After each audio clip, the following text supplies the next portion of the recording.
At kaugnay pa rin po ng impeachment trial ni Vice President Sara Duterte, makausap natin ngayong hapon dito po mismo sa studio si Attorney Reynaldo Garcia, isang legal expert, former public prosecutor at managing partner ng Garcia Associates. Good afternoon, Attorney. Good afternoon. To Tresa sa tanghali. Thank yes, you. sir. Ito nga, yung tungkol sa impeachment trial, isa sa highlights nitong nagdaang unang tatlong araw ng impeachment trial is yung presentation ni NBI agent John Mark Calilong as unang testigo ng prosecution. Do you think they were able to lay a good foundation for their article of impeachment tungkol sa grave threat? Yes, dahil isa siyang competent witness, siya yung nag-preserve, siya yung kumuha talaga ng kung paano ma-authenticate yung napalabas noon sa Facebook or kung saan. Yes, I think medyo nagawa na nila ng ano yun. So parang sa first three trials, sir, wala na ngayong question dun sa authenticity ng video where the Vice President uttered yung allegedly grave threats. Ang sinasabi ng prosecution, wala nang question tungkol sa authenticity. Pero siyempre ang defense, hindi yun ang gustong palabasin. Na hindi siya authentic, hindi competent na witness si witness, yun ang pinalalabas nila. And during the cross-examination, ang ipresenta ng defense ay yung video naman na ang clip ay yung kay Attorney Zuleika Lopez, Chief of Staff of the OVP. Now, the prosecution eyes to have Zuleika Lopez as witness next week. Ano tingin niyo, sir, ang relevance ni Attorney Lopez in this discussion or pagsalang sa trial ng fourth article of impeachment? Actually, nagtataka ako sa defense. Bakit nila pinresent yun?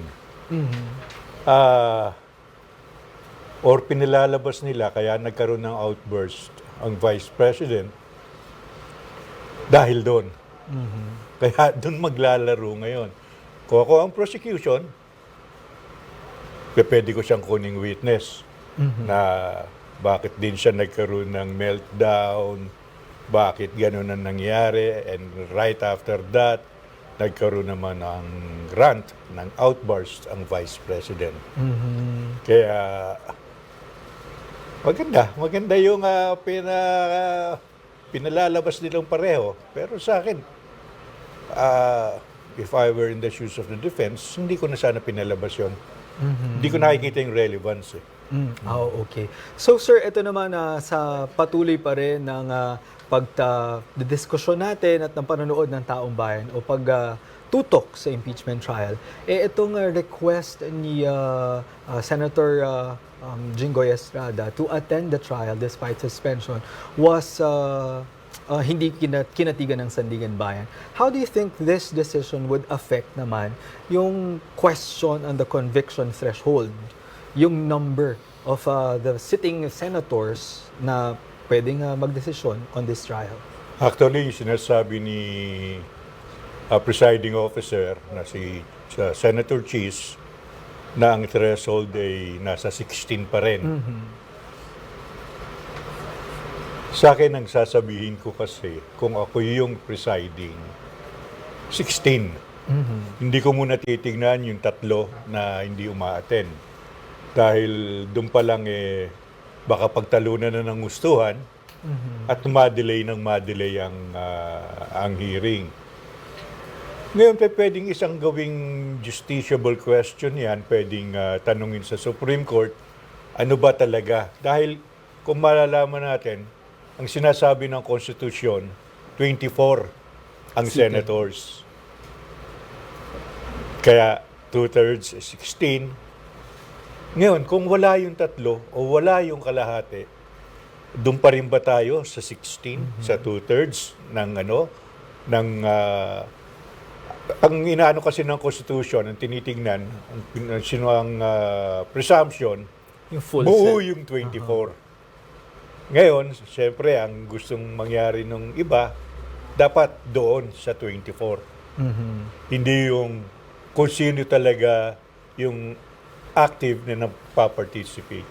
And nabanggit nyo kanina, sir, pwede pa siyang itanong sa SC. Pero masyado pa po pang maaga o better na itanong sa SC yung tungkol dito at the latter part of the trial na since we still have 80 more days of the trials?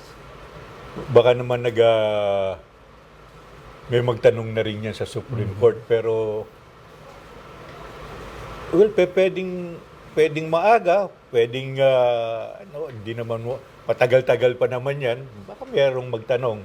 Pero sa akin, hanggat mas maaga para maanuhan na yan matuldukan na yung isyong yan. Mawala na sa isip ng mga tao. Ano ba talaga, 16 ba kailangan o hindi? Since nabanggit natin, Attorney, no, na medyo matagal-tagal pa yung impeachment trial, but next week, we're expecting 3 more witnesses nga from the prosecution, including Zulaika Lopez. Ano sa tingin po ninyo ang dapat abangan on these pagpresenta ng mga testigo? If this were only hearing sa regular court, kung ako ang prosecution, hindi na ako magpe-present ng additional witnesses. Dahil, kung madidinig nyo yung after ng cross-examination ng defense, kung maririnig nyo yung summation ni Attorney Venluan, sinasabi na niya yon. Bakit nakapagsabi ng ganon si Vice President? Bakit nag-grant? Ginastify niya yon.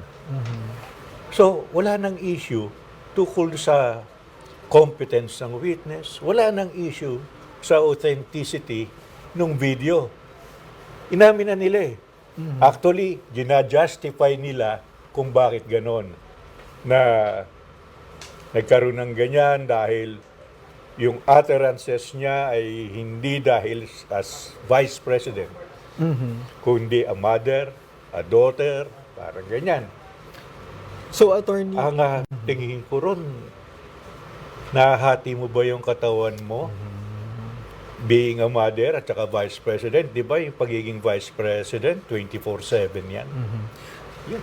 Pero Attorney, nitong mga nakaraang araw rather, pinag-uusapan pa din yung authenticity ng tungkol sa allegedly hired na assassin. Kailangan pa bang ipatunayan yun or kailangan pa bang ng more testigo para doon?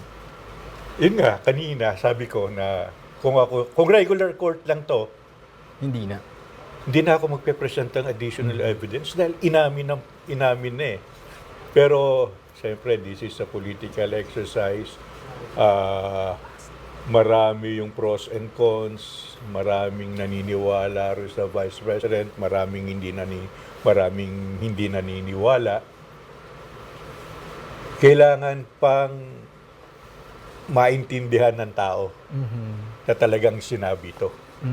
Parang, pero sa akin, ganun pa rin. Kung regular court lang to, di na ako wala nang additional witnesses yan. With that, naku, maraming salamat, Attorney, for your insights sa amin kung paano namin maiintindihan itong ongoing trial. Again, maraming salamat po, Attorney. Thank you, Ren. Thank you, sir. Thank you. Yan pong muli si Attorney Reynaldo Garcia, ang legal expert at dating public prosecutor.